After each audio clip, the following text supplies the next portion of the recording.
অনেকে দরিদ্র হলে মনে করে আল্লাহ আমারে কেন ধনী বানাইল না। না, বান্দা যেই হালতে থাকবে সেই হালতে বান্দার শুকর আদায় করার দরকার। কারণ মনে করবেন আপনাকে যদি আল্লাহ ধনী বানায় দেয়, অনেক মানুষ ধনী হয়ে গেলে পথভ্রষ্ট হয়ে যায়, মদপায়ী হয়ে যায়, জানাখোর হয়ে যায়, জুলুমবাজ হয়ে যায়। কথা কোন ঠিক কিনা?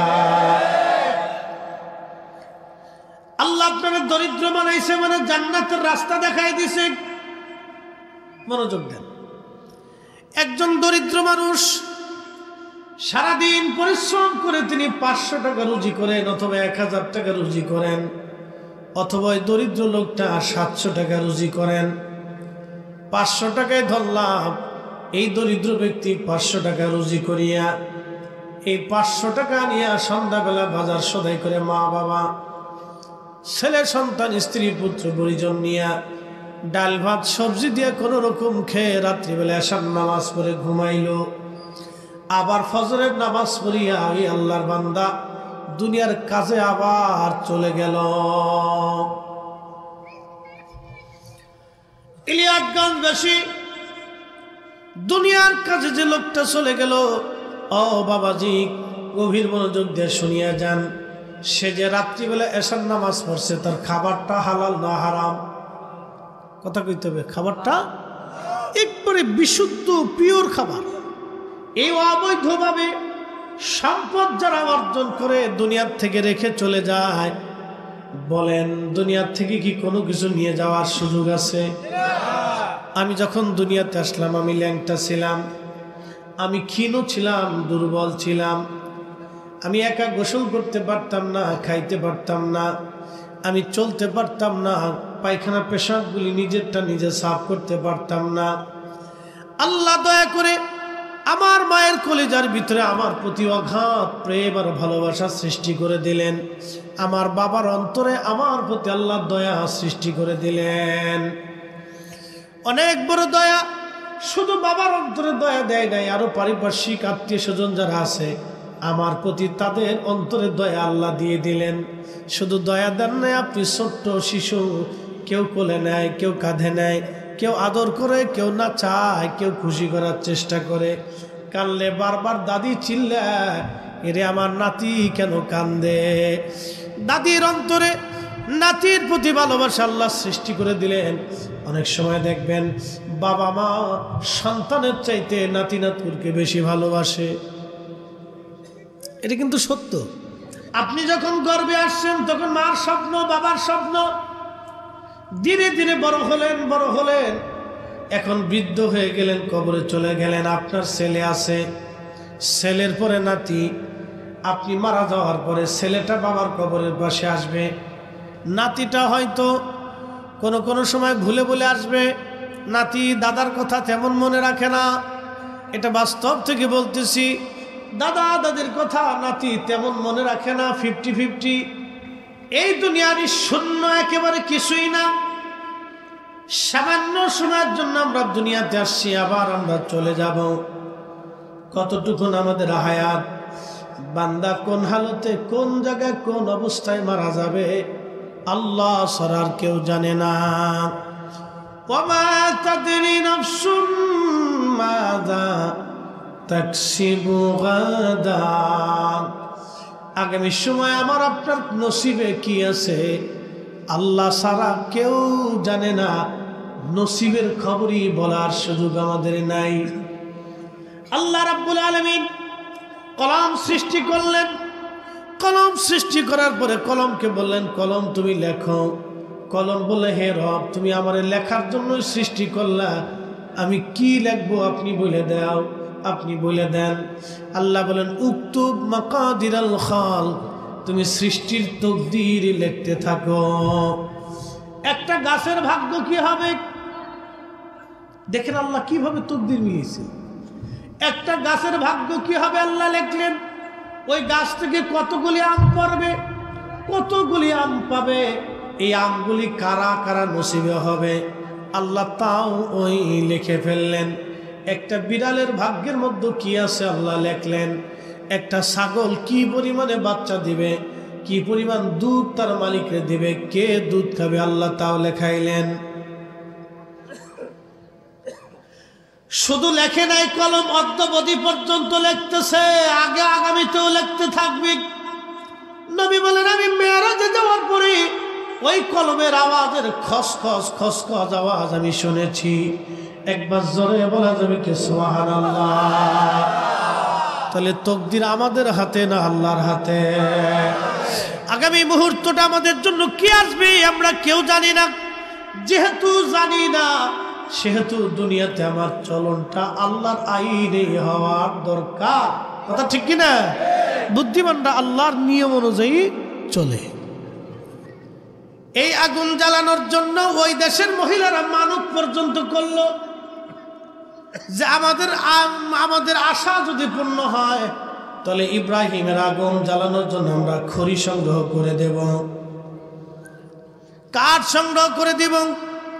বিরাট বড় কুণ্ডুলি পাকাইয়া আল্লাহর খলিলকে আগুনের মধ্যে ফেলে দেওয়ার সময় জিবরাইল আমিন সামনে দাঁড়ায় বলল, আল্লাহর খলিল আপনি যদি বলেন আমি আপনারে তুলে ধরে রাখবো।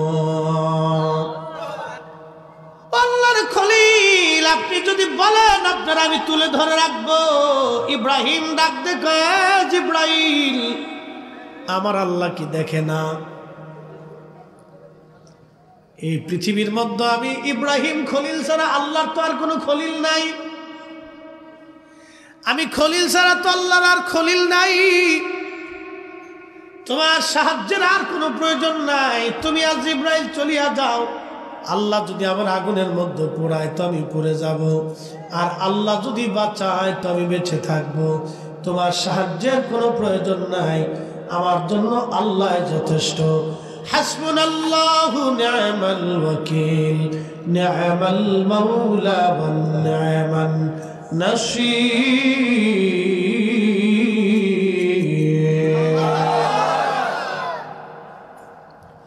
যে আল্লাহর উপরে 100% ভরসা করে আল্লাহ তার জন্য যথেষ্ট হয়। কথা ঠিক কিনা? মালিক ইবনে দিনার রাহমাতুল্লাহ আলাইহি তিনি নদীর মধ্য দিয়ে রওনা করছে।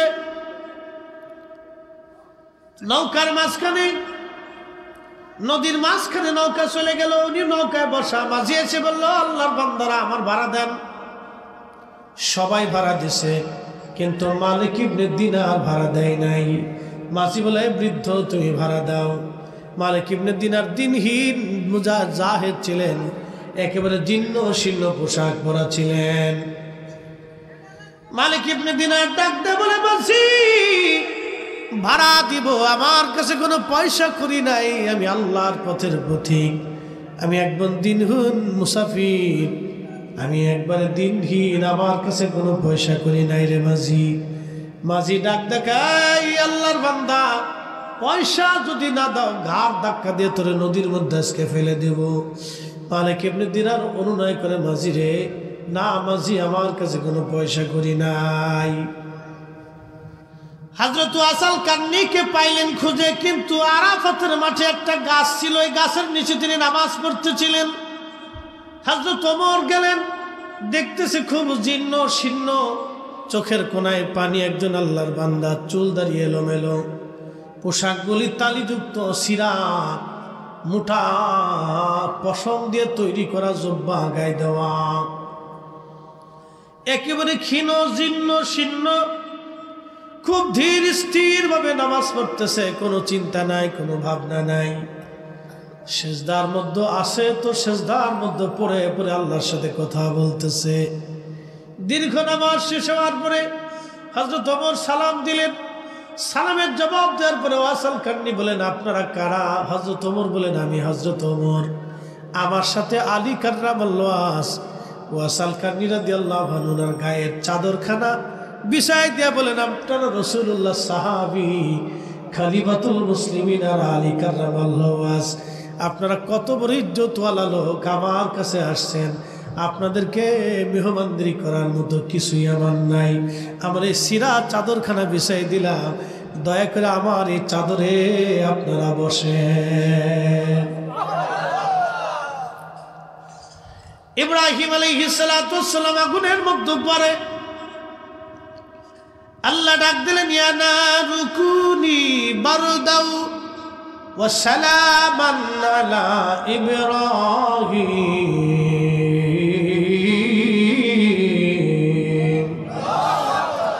হে আগুন, আমার ইব্রাহিমের জন্য তুমি সালাম হয়ে যাও, আয়ার কন্ডিশন হয়ে যাও, না শীত না গরম।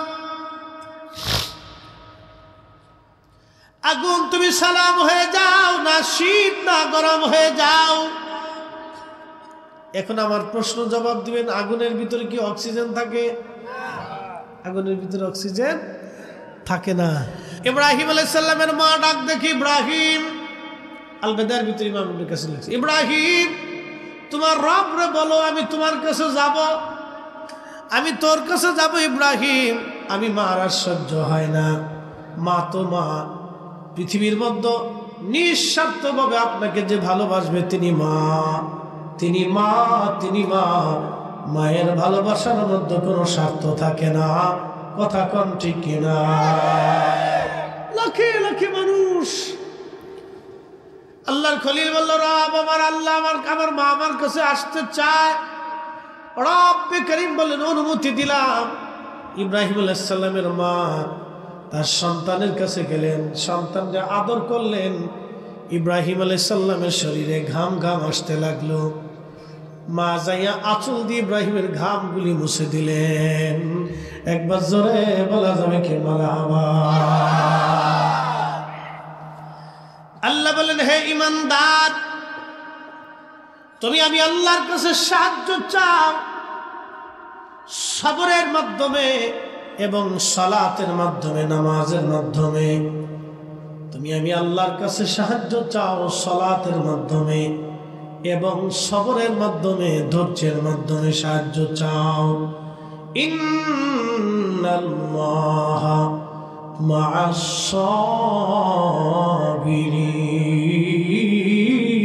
সাবিরিন, নিশ্চয় আল্লাহ সবরকারীদের সাথে থাকে।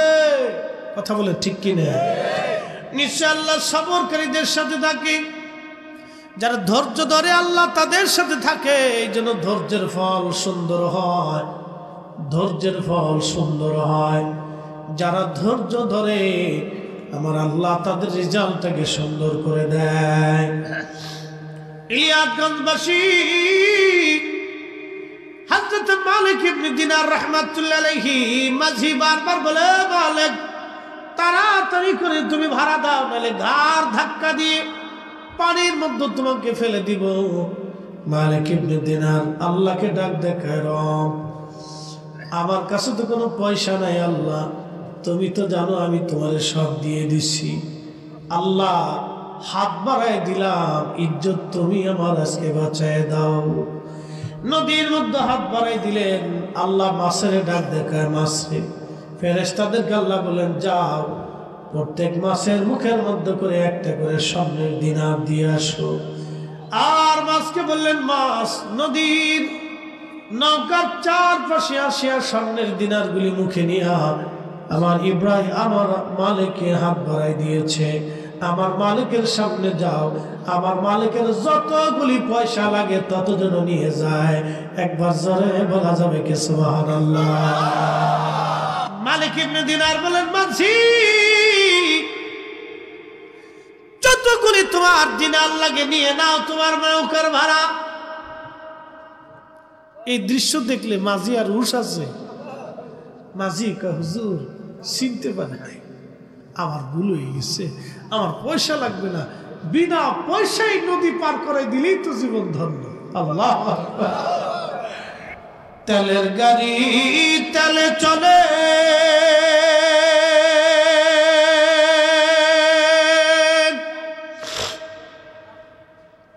হাওয়ার গাড়ি হাওয়ায় উড়ে, বিনা তেলে চালায় গাড়ি নবী সুলাইমান। আমরা সেই মুসলমান, আমরা সেই মুসলমান, আমরা সেই মুসলিম, সেই মুসলমান, আমরা সেই মুসলমান। কিন্তু মুসলমান তো মুসলমানের আদর্শ হারিয়ে ফেলছে, মুসলমান মুসলমানের নীতি হারিয়ে ফেলছে, মুসলমান মুসলমানের মানহাজ হারিয়ে ফেলে দিয়েছে, মুসলমান মুসলমানের চরিত্র হারিয়ে ফেলে দিয়েছে, মুসলমান মুসলমানের আইন হারিয়ে ফেলে দিয়েছে। আল্লাহ নবী এসেছিলেন আমাদেরকে মুসলমান বানানোর জন্য। নবী 23 বছরের জীবনে, 63 বছরের পরিপূর্ণ জীবনে আমাদেরকে মুসলমান কিভাবে হতে হয় প্র্যাকটিক্যাল নবী দেখাই দিয়ে গেছে। সাহাবীরা দেখাইছে কি করে মুসলমান হওয়া লাগে, সাহাবীরা দেখিয়ে দিয়ে গেছে। হযরত আবু বকর বললেন, ও আল্লাহর বান্দা, এই প্রদীপ হলো সরকারি প্রদীপ, বাইতুল মাল থেকে আমার জন্য বরাদ্দ হয়েছে, আমি খলিফা হিসেবে একটা প্রদীপ পেয়েছি, প্রদীপের তেলটাও বাইতুল মাল থেকে আসে। এই প্রদীপের তেল এবং প্রদীপ ব্যবহার করে আমি খেলাফতের কাজ করতেছিলাম। তুমি তো আমার মেহমান, তুমি তো খলিফার প্রতিনিধি না, অর্থাৎ রাষ্ট্রের কোনো প্রতিনিধি না, তুমি মেহমান আমার নিজের। রাষ্ট্রের প্রদীপ জ্বালাইয়া যদি মেহমানের সাথে সময় দেই, কিয়ামতের ময়দানে আল্লাহ যদি জিজ্ঞেস করে, আবু বকর জনগণের সম্পদ নষ্ট করে দিয়া তুমি নিজের কাজে ব্যয় করলা, হিসাব দাও। হযরত আবু বকর সিদ্দিক রাদিয়াল্লাহু আনহু কতটা হুঁশ ছিলেন আমানতের প্রতি দেখেন। আল্লাহু আকবার, না আমাদেরকে দ্বীন শিখিয়ে দিয়ে গেছে। ফালাইকুম বিসুন্নতি ওয়া সুন্নাতিল খুলাফাইর রাশিদিন আল মাহদিন। আল্লাহ রাসূলের জবানের ভাষা, তারা হেদায়েতপ্রাপ্ত খলিফা। প্রিয় উপস্থিতি, খুবই মনোযোগ দিয়ে শুনিয়া যান। একদিন হযরত ওমর রাদিয়াল্লাহু আনহু খুতবার জন্য দাঁড়াইছে, নতুন জুব্বা পরা।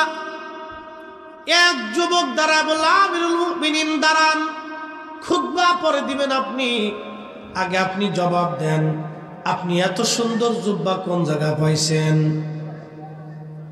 সুবহানাল্লাহ কইলেন না?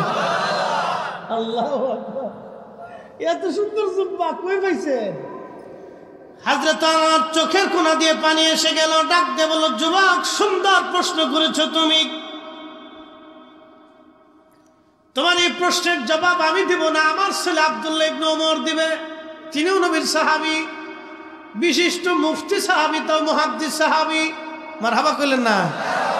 খালি সাহাবী না, সাহাবীদের মতো মুহাদ্দিস সাহাবী এবং মুফতি ছিলেন। আমরা তো ছাতায় লেতা খাতা মুফতি, আমরা লেতা খাতা মুফতির কোনো ভ্যালু নাই। সাহাবীদের মধ্যে মুফতি ছিলেন, ফতোয়া দিতেন। আব্দুল্লাহ ইবনে ওমর দাঁড়ায় বললেন, শোনেন, আমি তো খলিফার বেটা, বাইতুল মাল থেকে খলিফার সন্তান হিসেবে আমার জন্য কিছু বরাদ্দ ছিল কাপড়। আমি আব্বাজানকে বললাম, আব্বা, আপনার কাপড় দিয়েও একটা জুব্বা হবে না, আমার কাপড় দিয়েও একটা জুব্বা হবে না, আমার কাপড়ের অংশটুকুন আপনাকে আমি হাদিয়া দিয়ে দিলাম, এই পরিপূর্ণ কাপড় দিয়ে আপনি একটা জুব্বা বানিয়ে দেন, জুব্বা বানিয়ে নেন। অতএব ওই কাপড়টার শুধু আমার আব্বার না, ওটা আমার কাপড় সংযুক্ত আছে। সুবহানাল্লাহ কইলেন না?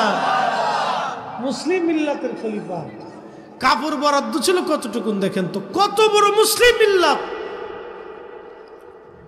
বর্তমানে ইরান, ইরাক, কুয়েত, কাতার, দুবাই, বাহরাইন, সৌদি আরব, ইয়ামান, ওমান, জর্দান, সিরিয়া, মিশর, ফিলিস্তিন, লেবানন, লিবিয়া, তিউনিসিয়া,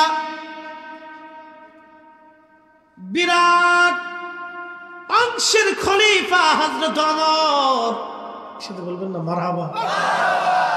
একটু কাপড় বরাদ্দ। আল্লাহ রাসূল বলেন, উম্মত, কিয়ামতের আলামত হচ্ছে,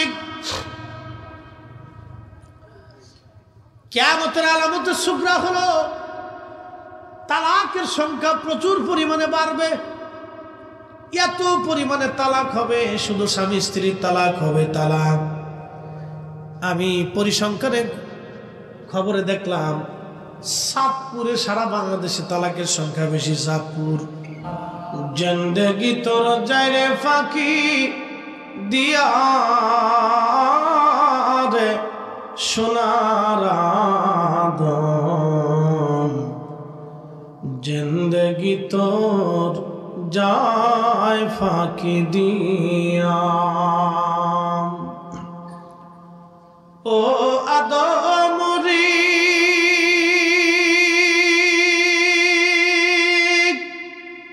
পাগ ধরিয়া গেছে দাড়ি, দন্ত মাসে গোটা চারি, সমন জারি গিয়াছে করিয়ারে সোনার আদম, জিন্দেগি তোর যায় ফাঁকি দিয়া। ওয়াজ রাখছিলাম, আল্লাহ গরিব বানাইছে, যেই হালতে রাখছে এর উপরে আল্লাহর দরবারে শুকর আদায় করা লাগবে, কৃতজ্ঞ হতে হবে। কথা ঠিক কিনা? আমি এইখানে আপনাদের ওয়াজ রাখছিলাম, কৃতজ্ঞ হতে হবে। আল্লাহ বলে লা ইন শাকারতুম লাযীদান্নাকুম ওয়া লা ইন কাফারতুম ইন্না আযাবী লাশাদীদ। তুমি যদি আমি আল্লাহর প্রতি শুকরগুজারি বান্দা হও, আমি আল্লাহ নিয়ামত বাড়াই দিব। আর যদি অকৃতজ্ঞ হও, আমি আল্লাহ তোমার জন্য ইন্না আযাবী লাশাদীদ, কঠিন শক্ত শাস্তি তোমার দেব। মনোযোগ দিয়ে নিলিয়াতগঞ্জবাসী, এই যে আল্লাহর প্রতি কৃতজ্ঞ হওয়া লাগবে। কারণ কি? আল্লাহ আমার যেই হালতে রাখছেন বুঝতে হবে আপনার আল্লাহ আমাকে খুব উত্তম হালতে রাখছেন। একটু দেখেন তো, পৃথিবীতে মানুষ আছে 800 কোটি, 200 কোটি মুসলমান, বাদ বাকি 600 কোটি অমুসলমান। এই অমুসলিমদের মধ্যে অনেক বড় বড় পারমাণবিক বিজ্ঞানী আছে, রসায়নবিদ আছে, পদার্থবিদ আছে, চিকিৎসা বিজ্ঞানী আছে। পৃথিবীর বড় বড় চিকিৎসা বিজ্ঞানী তাদের মধ্যে আছে। অনেক বড় বড় চ্যান্সেলর, হার্ভার্ড, অক্সফোর্ড ইউনিভার্সিটির চ্যান্সেলর আছে। বিরাট বড় বড় মেধা তাদের, কিন্তু তাদের এই মেধা আল্লাহ চিনতে সাহায্য করে নাই। আপনি দরিদ্র হন আর শিক্ষিত আর অশিক্ষিত হন, দিন শেষে আমরা কিন্তু মুসলমান। ঠিক কিনা? দিন শেষে আমরা মুসলমান। পাপী হই আর গুনাহগার হই আর যা কিছু হই না কেন, যদি আল্লাহ মাফ করেন তাই তো আলহামদুলিল্লাহ। যদি আল্লাহ মাফ নাও করেন, তারপরও শাস্তি সুস্তি দেওয়ার পরে মান ক্বালা লা ইলাহা ইল্লাল্লাহ ফাদাখালাল জান্নাহ, অবশ্যই আল্লাহ জাহান্নামের ভিতরে পুরায় লাথি সবর মাইরাও শাস্তি সুস্তি রিমান্ড টিমান্ড দেওয়ার পরে হলো একদিন না একদিন জান্নাতে আল্লাহ নেবে, একদিন না একদিন নিবে। শাস্তি রিমান্ড দেওয়ার পরে মুসলমানদেরকে একদিন না একদিন, পাপিষ্ঠ মুসলমানদেরকে হলে একদিন না একদিন জান্নাতে আল্লাহ নিবে। আল্লাহর দয়া হবে। একসাথে বললেন না সুবহানাল্লাহ? আল্লাহ কি হবে? দয়া হবে। কিন্তু যারা বেঈমান হয়ে চলে যাবে, মুশরিক হয়ে চলে যাবে, ইন্নাল্লাযীনা কাফারু মিন আহলিল কিতাবি ওয়াল মুশরিকিনা ফি নারি জাহান্নাম খালিদিনা ফিহা, নিশ্চয় যারা কাফির এবং মুশরিক, আহলে কিতাব, ইহুদি খ্রিস্টান, আল্লাহ বলতেছেন তাদের জন্য জাহান্নাম চিরদিন। তারা একবার জাহান্নামে ঢুকলে আর বের হতে পারবে না। কিন্তু মুসলমান জাহান্নামে গেলেও আল্লাহ বের করে নিয়ে আসবে। আল্লাহ দয়া করবে, মায়া করবে। আমার রসুলের বড় মায়া লাগবে। আল্লাহ নবী কাঁদবার বলবে, রব আমি জান্নাতে থাকবো আর আমার উম্মত জাহান্নামে কষ্ট পাবে, তা হবে না। তুমি বলছো আমারে তুমি খুশি করবা, ওয়ালা সাউফা ইউতিকা রাব্বুকা ফাতারদা, তোমার জবানে তুমি ওয়াদা করছো আমারে খুশি করবা। আল্লাহ আমি তো নবী, আমার উম্মত জাহান্নামে থাকবে আর আমি নবী কেমনে খুশি হব? আল্লাহ আমার উম্মত আমার জান্নাতে দিয়ে দাও, আমি আমার উম্মত নিয়ে জান্নাতে চলে যাব, তার আগে আমি আল্লাহ খুশি হব না। আল্লাহু আকবার। না না, আরো জোরে বলেন আল্লাহু আকবার। আমরা সেই নবীর উম্মত, কিন্তু মসজিদে জুতা চুরি করি। কথা কোন ঠিক কিনা? আমরা সেই নবীর উম্মত, কত বড় নবীর উম্মত। আল্লাহু আকবার। আমি কোরআন থেকে সাবমিট করছি, আল্লাহ বলছেন আপনারা খুশি করবই, আর রাসূল বলছে আমি কি করে খুশি হব যে আমার উম্মত জাহান্নামে জ্বলতেছে। সন্তান জেলখানায় থাকলে মা খুশি থাকে, বাবা খুশি থাকে, মার ঘুম হয়, মা ঘুমাইতে পারে না। তো উম্মত জাহান্নামে থাকবে আর রাসূল খুশি থাকবে জান্নাতে। রাসূল বলতেছেন আল্লাহ আমি কি করে খুশি থাকবো, আমার উম্মত দিয়ে দাও। কত বড় দামি নবীর উম্মত। সুদ খাই, ঘুষ খাই, অকাম করি, মানুষ ঠকাই। এই জন্য এগুলো আপনাদেরকে বুঝতে হবে, আমাদেরকে কৃতজ্ঞ হতে হবে যে আল্লাহ দয়া করে এই নবীর উম্মত আপনারা আমারে বানাইছে।